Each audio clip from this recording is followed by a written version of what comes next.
I don't know anyone that doesn't enjoy a good summer sausage. Today, I'm going to walk you through the steps of how we prepare deer sausage. We've already walked through the steps of how we clean the deer, debone the meat, took out the lymphatic system, cleaned that meat once we got here in the kitchen, took off all that silver skin and the fat. Now, deer is very healthy, great tasting meat. And sometimes that wild game taste that you hear folks talk about when they're eating venison, well, that has to do with the fat. The fat isn't like beef or pork fat or bear fat. When it renders down, it is actually pretty tasty. But that fat can actually have kind of a gamey taste. So we removed all that fat and then we ran it through the Cabela's grinder. We prefer to package and store our ground venison in 1 pound packages, and we like to make them flat. And making them flat makes it easy for storage. We can stack those packages up. Of course, you know, a big old nanny doe or big buck makes a lot of ground venison. We can stack those easily, and when we pull them out of the freezer, it's very easy to thaw. They thaw quickly, and we can pull them out, thaw, and be ready to cook depending on what we're preparing. This morning I pulled out about 20 pounds of ground venison, thawed quickly, and we're ready to make summer sausage. I'm going to be making a batch of jalapeno deer sausage, and I'll be using Cabela's summer sausage kit, and it's got everything. It has the casings, the seasonings, and the cure. Everything for 25 pounds of meat. That's right, you can make 25 pounds of deer sausage with one kit. Now, I mentioned I pulled out of the freezer 20 pounds of ground venison. Venison's very lean, so I'm gonna go ahead, I'm gonna add 20% of pork. I'm gonna cut up this pork butt and we're gonna grind it, and then we're gonna add it to our ground venison. Adding that pork just adds a little fat in the summer sausage so it doesn't dry out through the cooking or the smoking process. I'm going to start cubing this pork. We're going to run it through the grinder once, and then I'll start opening up our venison.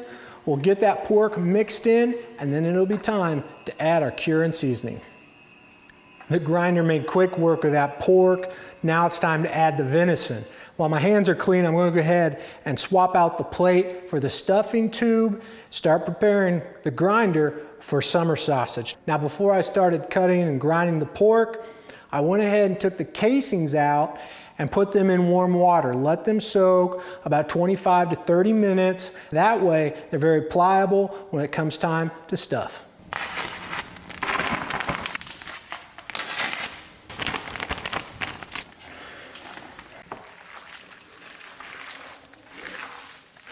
You could tell when I was adding the venison, it was very lean. There wasn't any fat in there. But now, after I've mixed in the pork, there's a little fat throughout, and it's time to add the cure. Now, I've got the cure package here. We're doing 25 pounds of meat, so I'm using it all. I'm gonna put it in 2 cups of water, stir it up, and then I'll mix it into the meat. So I'm gonna mix this in really good. I wanna make sure that cure gets all the way through all the meat. So I'm just going to take my time and really work it over.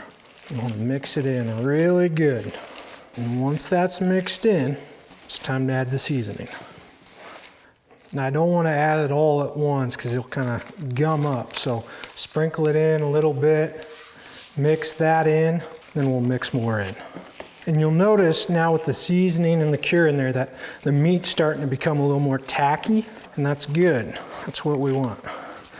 And what's really nice about this, you know, that we're making 25 pounds, so the whole package, but you can measure it out. If you only want to make 15 pounds of jalapeno and 15 pounds of original, or, you know, you can measure it all out, and depending on how much summer sausage you want to make and what type and when you want to make it, you can save this back and have more for another day. And I'm always looking, making sure I'm not seeing areas that seem unseasoned, you know, some red areas or something. I want to make sure it looks consistent throughout. The cure and seasoning has been added to the meat. We've mixed it together. The meat, you can tell, actually is tacky now, and we've got good color throughout. There's no red spots left. That means we have a really good mix with our seasoning in there. Everything has seasoning in it. So now it's time to start stuffing. Now, I've got the stuffing tube on the grinder. We're going to use the grinder to stuff. I'm going to switch it on to our stuffing setting, start putting meat here in the tray. We'll get a casing ready. We'll put it on the tube here and we'll start stuffing.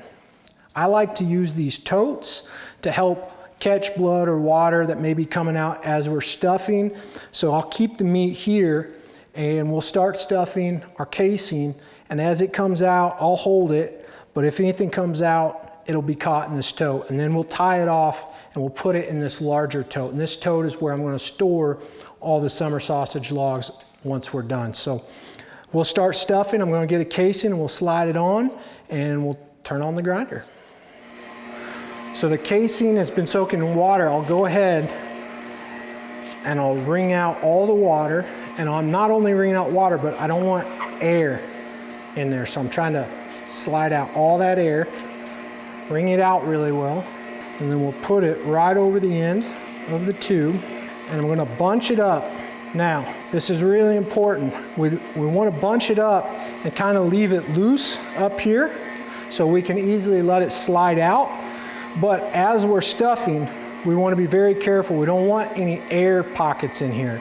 So we're going to go nice and slow, and we'll kind of roll it back and forth, pushing the air out. And you got to hold this pretty tight on the tube.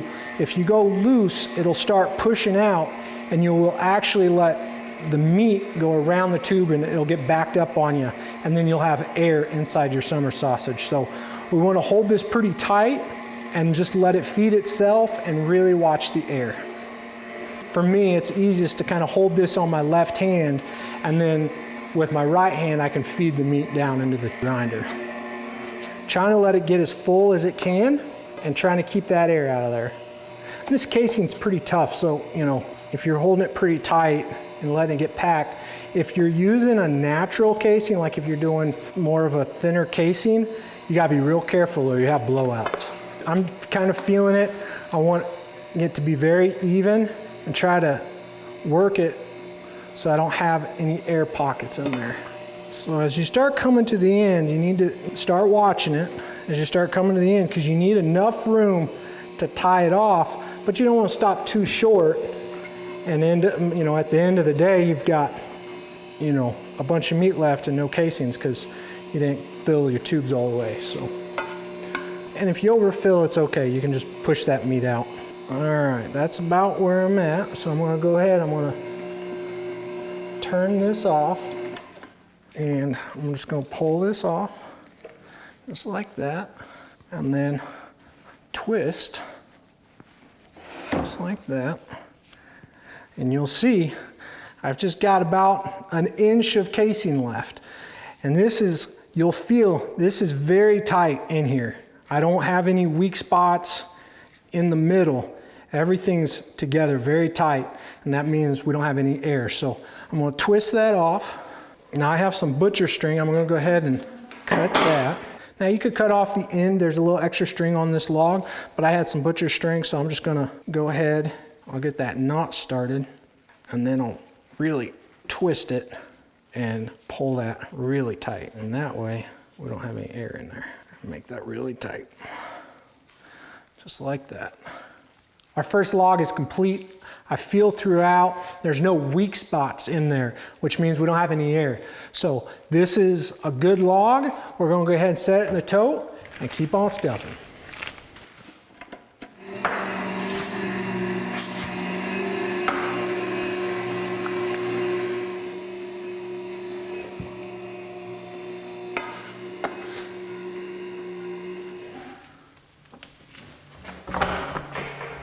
All right, we have everything stuffed. We're going to put it in the fridge, let it cure overnight, and we'll pull it out and be ready for the smoker. It's going to be a good day because today we're smoking the summer sausage. We let it cure overnight in the fridge. We've already preheated our smoker to 110. It's time to get these puppies in the smoker and we'll start drying them. We're going to let them dry at 110 for a while, and then we'll start increasing the heat. We'll add our smoke later. So we're going to go get these in the smoker. The summer sausage has been drying. We've increased the temperature to 120. Now it's time to put in the sawdust. So first thing I'm going to do is put this Cabela sawdust in the pan, about 3/4 of the way full, dampen it with water, and then what I'll do is kind of make a funnel where we'll build up on the sides and have a lower spot in the middle. We'll put the pan inside. We'll close our dampeners to about 3/4 of the way, and it'll start smoking.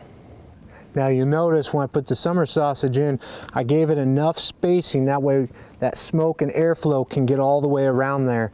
We want really good airflow, so whether you're hanging it or putting it on the rack, make sure you have good airflow. So our sawdust is on the pan here. We're gonna go ahead and close it up. We'll close the dampeners to 3/4 of the way, and it'll start smoking. I've been increasing the temperature 10 degrees every hour. We're up to 140. Now it's time to remove the sawdust. So I'm going to very carefully open it up, remove the pan with the sawdust in it, and then we'll increase it to 150 for another hour. Once the summer sausage internal temperature reaches 155 degrees, you can pull it out of the smoker and then put it in an ice bath to let that internal temperature start cooling back down. Once the sausage is cooled, let it hang and dry at room temperature for a few hours just to allow that to bloom so that summer sausage doesn't shrink down inside the casing. Now it's time to slice it up and start serving to your friends and family. We've made a nice batch of summer sausage. If you want, you can store it in your fridge if you're going to eat it pretty fast, or if you want to store it or give it to friends and family, what you can do is you can slice it up and package it in that vacuum sealer and keep it fresh. You can even freeze it for several months. I'm going to start packaging this summer sausage, save some for later in the winter, but I'm also going to be slicing some and giving it a taste test. Man, it's a great tasting snack, and even better, you know exactly where the meat came from, how it was handled, and you're providing high quality, great tasting meat to your friends and family.